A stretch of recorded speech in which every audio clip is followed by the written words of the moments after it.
For Nachman Noachovich Dushansky, the war with the Nazis lasted a long time, long after the official defeat of Hitler's Germany. Until 1956, he had to fight them. It was hard, but far ahead of Nachman himself walked the rumors about him, his reputation. He was a true wolfhound of the NKVD, and it was his actions that would lead to the insurgent movement on Lithuanian territory being halted once and for all. He was synonymous with pure terror to the Nazi insurgents. And what a pity that a man with such a huge heart, who saved the homeland, who caught bandits, and even today those in the territory of Lithuania are considered heroes. We are talking about Adolphus Ramanauskas and Jonas Semaitis. He was the soul of the NKVD. As soon as Lithuania joined the USSR, Nachman Dushansky was immediately invited to become part of the NKVD. He was sent to the border troops, where he volunteered to do the necessary work. For many years, it was Lithuania that was the outpost of the fight against Nazism. During this time, many attempts to cross the border were foiled.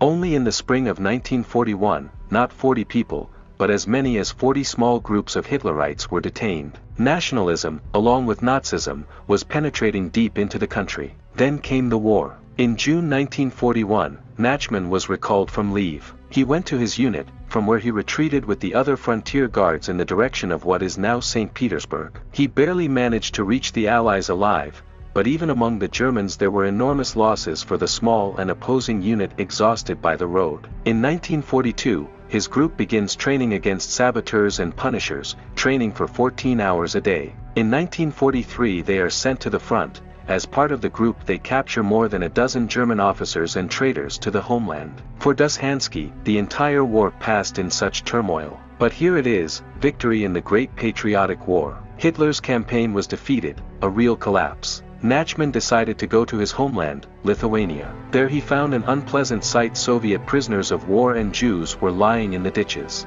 They were no longer alive. It was clear that they had been given a Holocaust. And it was then that Nachman Dushansky's personal war began, when he made a promise to himself to destroy every Punisher. Battles with the Forest Brothers. It was then, after what he saw, that Nachman felt for the first time that he was a communist Jew. And for 10 long years he kept his word, ridding Lithuania of the Forest Brothers. The latter were called the executioners, who were as bloody as they wanted to be. On their shoulders lay hundreds, thousands of lives of Jews, Lithuanians and Russians. Only closer to the middle of the 1950s, Nachman thought he had gotten his way. In 1955, the very people with whom this article began were detained. Except that Dushansky's story was not over.